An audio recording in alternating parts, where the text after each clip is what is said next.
why Lebanon? Why now? Why to go to a place where it's a war, it's dangerous? Um, I thought that I was not going to Lebanon because of the results of these elections in the United States. I thought we have a lot to do in the United States. Of course, I started seeing more news about what was going on there. And what I realized is that a lot still was going on in Lebanon, but media wasn't in the spotlight for media anymore because, of course, a lot of things happen. So I thought that people is not paying attention on Lebanon anymore. Even Lebanon was another country like Gaza, of course, in a different level of aggressions, but Lebanon was under attack and something was going on in Lebanon and media stopped talking about. So I thought it was important because I wanted to say something about Lebanon. I wanted first to understand Lebanon and to understand the movement of people in Lebanon, the displacement, the refugees. I knew that there is a huge number of refugees, Palestinian refugees in Lebanon living there. And at the beginning, I had a lot of questions that I couldn't answer just reading international media outlets. So I had a lot of questions, enough questions to push me to say, "Hey, if I really want to know what's happening, I have to go." I knew it was dangerous, and for being very honest, when I was landing in Lebanon, I remember my hands were a little bit sweaty because I said, "What I'm doing here? I missed something. I'm entering a territory that is unknown for me, and it will be dangerous." So why I had to ask this first question so many times for myself, why I'm here. My idea was that I wasn't going to work in the south of Lebanon when everything was happening. In my understanding, Israel was attacking only the south of Lebanon, sometimes Beirut, but I didn't expect Beirut was going to be actually one of the main targets. When I talk about going to Lebanon, I said, well, I don't think I'm gonna be in so dangerous place because I'm following refugees. I'm not consider myself a war photographer or war journalist. I don't do that. I respect, and I say that because I respect a lot my colleagues that are based in these places. But as soon as I was going on my way from the airport to the hotel, I was talking with Temoris Greco, who was already there, and I didn't know the airport has been kind of a target, not the airport itself, but around the airport. Around the airport, they have attacked many times just around the airport. So the airport is considered a very dangerous airport. On the first days in Lebanon, in Beirut, I also realized that even though the city was under attack, there are some neighborhoods that where the daily life continues like kind of like normal. Actually, at night there is some bars and coffee and some restaurants that are kind of full. Not every day full, but kind of full. There's a lot of people. Even you see people laughing, people doing following the daily life. Probably what I saw is that the conversations are very intense about politics, about international politics. There's anger for what is going on in Gaza. Gaza is one of the topics that everybody's talking about. You talked about hearing drones Yeah. constantly and the fear. Can you just tell us a little bit about just the feeling of being there for you? Yeah, since the day one, you hear a drone is 24 hours. Uh, just you feel like the drone is just on your head. All day and night you hear that's very disturbing. It's the first days is unbelievable because all the time and you're looking for that and you don't see it actually, but you hear it all the time, no matter if you wake up at 3, at 2, at any time you will. But also you hear sometimes, my first day I hear like a far away explosions. Seems like a very far away, but you hear it. And they told me that the drones have weapons, but you never know where are they going to drop a weapon. So of course, there is a feeling that you have to be alert 24 hours. Of course, you don't dream, you don't sleep well.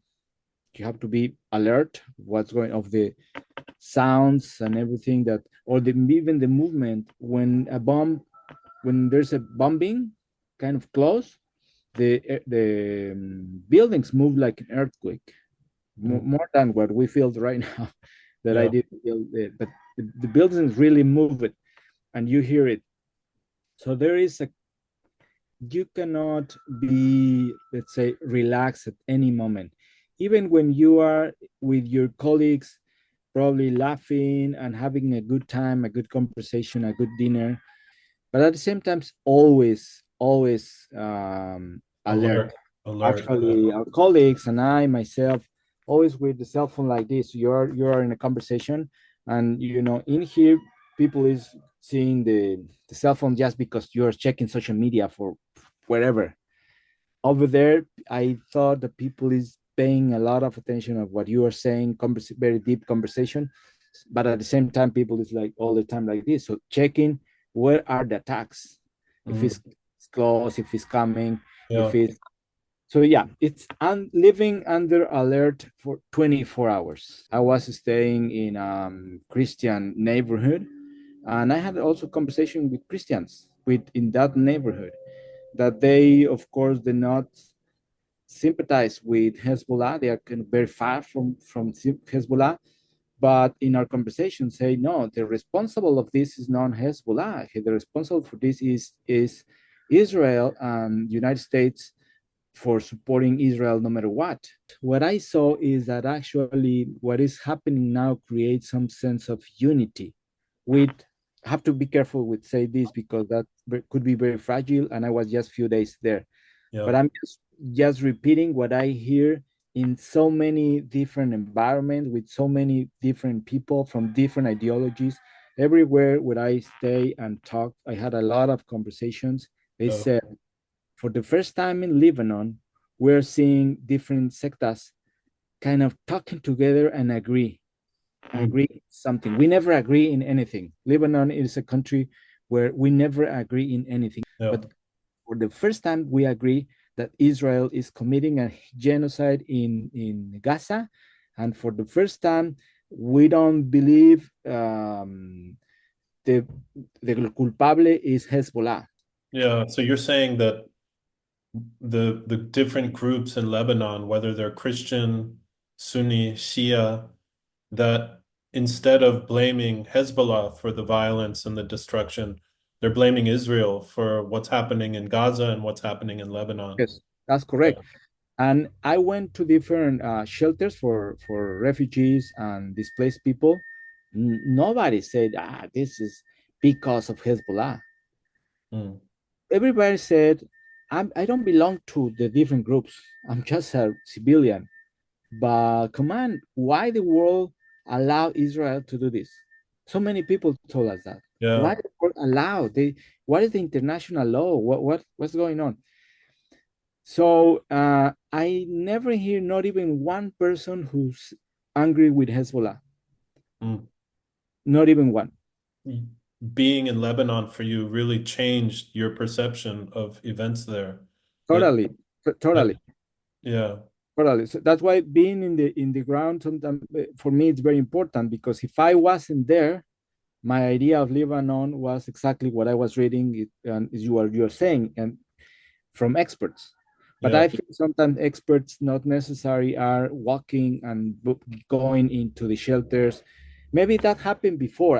I knew that if you follow the logic, what you are saying is logic. It is common sense. But then sometimes common sense change On the in ground. in the ground.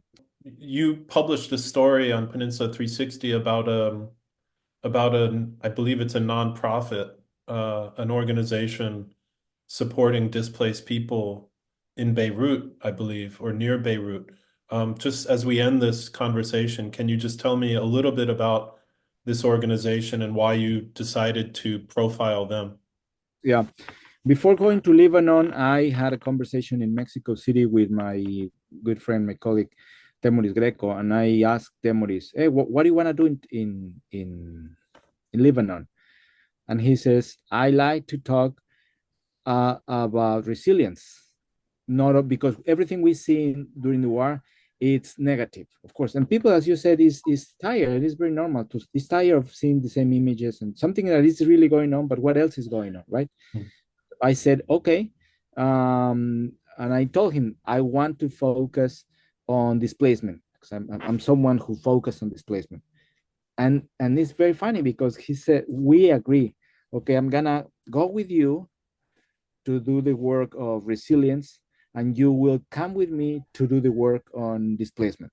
So, Oh, but at the end, we didn't know. It was a very lovely surprise that this organization actually had a project of resilience.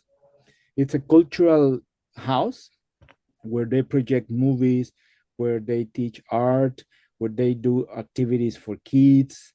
But since the war, they mainly focus on displaced people. So it was a combination of the Temoris topic and my topic. So we both were very happy. And even it is in the middle of war and it's very dangerous because the day we went that organization, a drone hit a car maybe no more than 50 meters of where we were just a couple of minutes ago, maybe 100 meters. I don't know. I'm not good at that, but very close to us. Actually, electricity cable fell down and hit our car mm. because of that. So yes, that happened. We witnessed almost everything. There was a very dangerous area. Um, the driver asked us not to photograph because they sometimes can think that you are a spy and it could be very dangerous. So you have to be very careful of what you photograph over there. Mm. This area, you have to ask people to have a permit and everything. So, of course, I had my camera. I wanted to photograph that because it just happened almost in front of us and drone attack. But they said don't do it. So anyway, that was kind of dramatic. But in this little house, the environment was very happy. It's very opposite. Everybody had a smile in their face. Wow. They have chickens, many chickens with they feed with organic food. So they were very proud that their food is organic because they understand that the problem of Lebanon is dependence. It's a Mm. big deep dependence, depending on, then that's the problem of the world. They said we depend on bad food, we depend on big international organizations support, we depend on the big countries. We want to break the dependence a little by Mm. little. How can we break the dependence? Is having our own food, starting small. So they have their chickens, they have bees to produce honey. Mm. Locally. They are planting vegetables, everything organic, and they with these products they made food. Wow. The most probably beautiful thing is that they is people who are they have another professions, so they do another thing. They are not So this professional. is all this is all volunteer. All volunteers. My feeling returning from Lebanon, it's beautiful in many ways Yeah. because I saw solidarity between the different groups.